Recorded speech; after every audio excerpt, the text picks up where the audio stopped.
Hi, it's Steve. Today we'd like to show you how to change the idler spring on your dryer. It's a really easy repair. Let me show you how we do it. Now before we begin this repair, the first thing we'll need to do is to disconnect power to the dryer. So either pull it far enough forward that you can unplug it, or locate the electrical panel, turn off the appropriate breaker, or remove the appropriate fuses. Now once we've done that, we'll still want to pull that dryer just slightly forward so that we can access all the components. So our next step will be to remove the front of this dryer. So we'll begin by opening up the door. We're going to remove the screws that secure the hinge to the cabinet. There's typically 2 Phillips screws.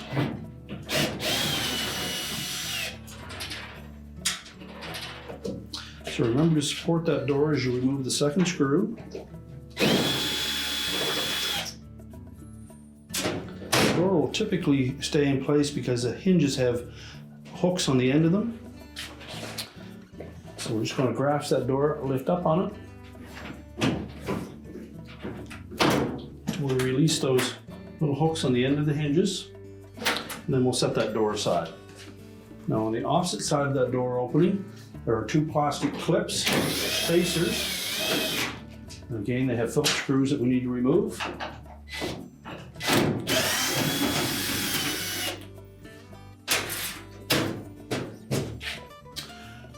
Now with all those screws removed, we'll next grasp the top of that front panel, just flex it from the inside edge outward.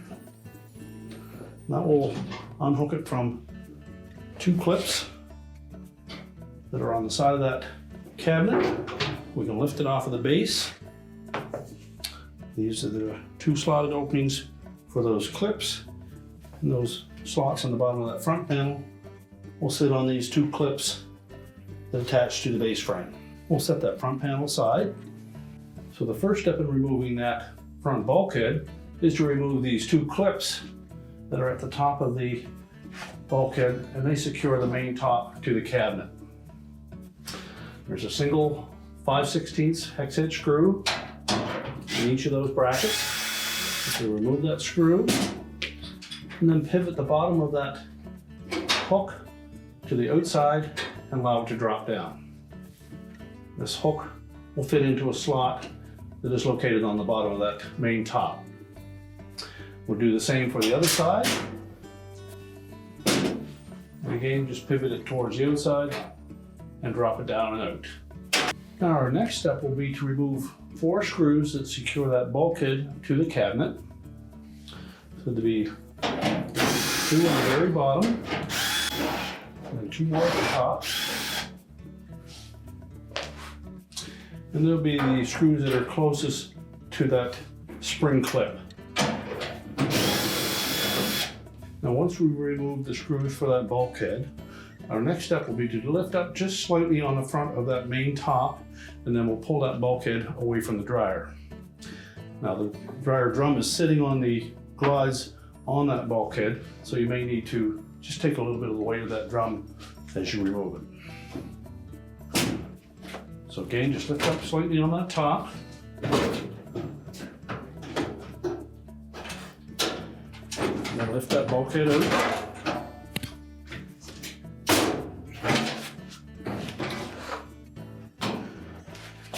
All of the wires that are attached to the door switch, light socket, and sensor are on the right-hand side of that bulkhead.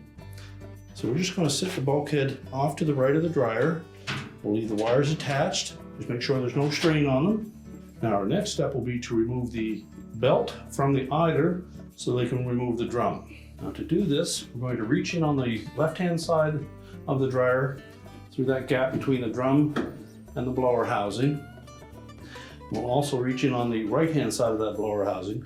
Once we locate that idler wheel, you'll find that the belt comes down over the left-hand side of that drum, goes out over top of the idler wheel, below the idler wheel, wraps around the motor pulley, and then off to the right-hand side. So we're going to pull that idler pulley to the left.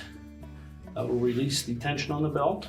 We can slip it off of the motor pulley, and then allow that idler to come back to the right, and the belt is disconnected from it. So now we're going to lift that drum out through the opening in the front of the dryer. Now if you wish, and if you have enough room behind your dryer that you can tilt that main top up, it'll make that job a lot easier. So if you haven't done so, we're going to lift that top up and support it.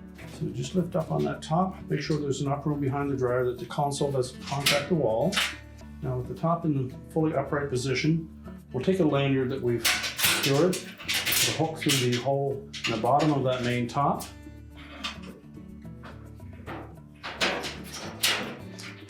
And then hook it into the top of the cabinet as well. Just make sure it has a slight tilt backwards and it will support itself. Now next we're going to reach in, we'll grasp that belt. You should have this much slack in that belt.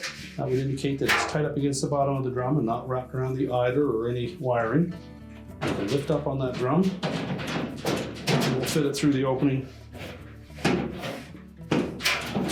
may need to separate that cabinet just slightly. And then we'll set the drum aside. Next, if your existing spring is still attached, we're going to take a pair of needle nose pliers and we'll just grasp the loop at the top of that spring and pull it out of the hole in the eider arm. We can then remove the spring from the hole in the bottom of the cabinet. Now when installing the new spring, we're going to take the end that has the 90-degree hook on it. We'll put that through that grommet in the base. Make sure it's hooked into there. We'll grasp the top of that spring.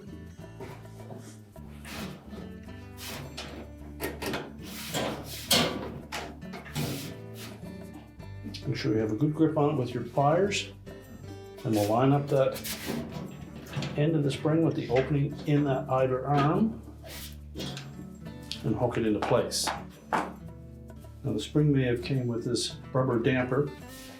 We're basically going to attach that onto the end of that spring where it attaches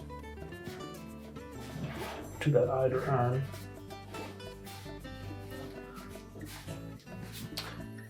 And that basically is a sound dampening so that you eliminate the spring noise while your dryer is operating. Now we're ready to reassemble the dryer. Now when we put the dryer drum back in, it's very difficult to see where the belt will go on that eider and motor pulley. So we'll show you before we put the drum in how that configuration will be. Well, first of all, keep in mind that the groove side of that belt will be up against the outer surface of the drum. The configuration will be, we'll wrap around the motor pulley. So the flat side of the belt will go on the underside of that eider, and that will pull that eider all the way over to the left, where the belt will wrap around the drum, come across the bottom of the drum, where we'll have lots of clearance below that eider pulley, and that will keep tension on that belt all the time. So now we'll lift that drum with the belt and through the opening at the front of the cabinet. And then we'll set it on the rear drum rollers and release the tension on that belt. And we'll also make sure that the rear felt is not pinched anywhere. And then we're going to reach in underneath and attach that belt to the eider and the motor. So with our left hand, we'll reach in, find that belt, make sure that the groove side of the belt is facing the drum. With the right hand, we'll do the same. We'll reach in, find that belt. Make sure we have no twists in that belt. And we're going to lay that belt across the top of the eider pulley. And then from the right hand side, we're going to push the belt below that eider pulley, forming a little loop. And then we'll push the pulley to the left. We'll take that loop with the belt and we'll wrap it around the motor pulley, making sure that the groove side of that belt fits right into that pulley. Again, check and make sure that there are no twists in that belt. And then we should be able to take that drum and rotate it, and you'll see that the lower wheel will turn. Just make a couple turns with it. That will help center the belt. Keep a little backward pressure on that drum to keep it on the rear drum rollers. Just check across the top of the drum to make sure that the belt is laying on the marks where it had been previously. Again, make sure that that felt at the back is on the outside of the drum. And now we can put the bulkhead back in place. So before we put that bulkhead in, we can lower that main top. And just remove our lanyard and lay the top down on top of the drum. Now when installing that bulkhead, we're going to set the outlet duct assembly inside of the cabinet opening first. And we're going to tuck the back edge of that bulkhead inside of the cabinet. And then we want to make sure that we get it square in the opening. And then we're going to have to lift up on that drum slightly so that we can set it on the glides on the back side of that bulkhead. Just make sure we lift up on that drum so that we push that bulkhead back into place. You also may need to lift up on that top because it has to float over the top edge of that bulkhead. Check to make sure that the screw holes are roughly in position. Again, reach in and check that felt. Make sure it's not bunched up and that it's actually outside the drum. And then we can secure that bulkhead with the screws. We'll start with the two on the bottom. We won't tighten those, just put them in enough so that we can secure it. We'll have to put some upward pressure on that typically.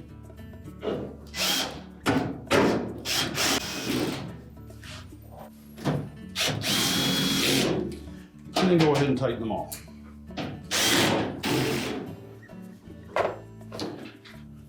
Now next we'll install those two hooks at the top.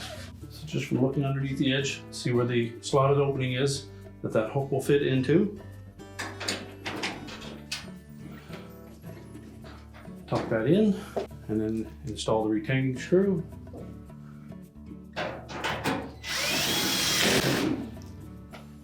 once that's secure, we can go ahead and put the front panel on. Now when installing the front panel, we'll begin by sitting those two slotted openings over top of the mounting brackets on the bottom. And then we're going to insert the hooks in the end of those spring clips into those little slotted openings up near the top of the front panel.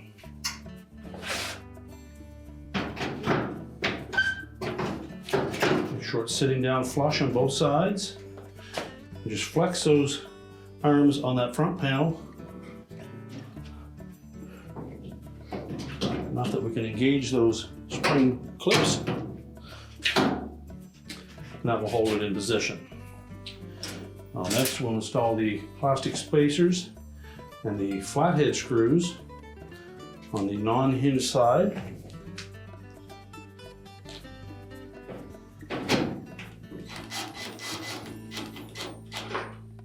We won't tighten those just yet.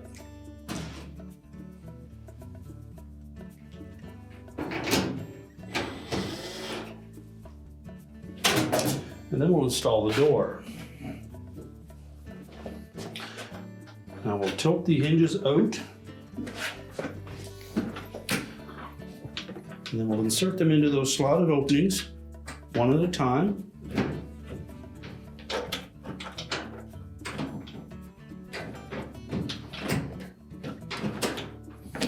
Now once the hinges are flush with that bulkhead, just push down on it until the center screw holes line up, and that door should stay in place. We'll secure it with the countersunk head screws. And these we can tighten securely.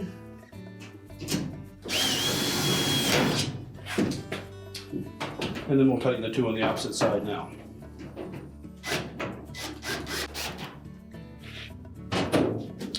Check the operation of the door. And then we can prepare the dryer to push back into place. We're now ready to push the dryer back into place, reconnect the power, and our repair is complete.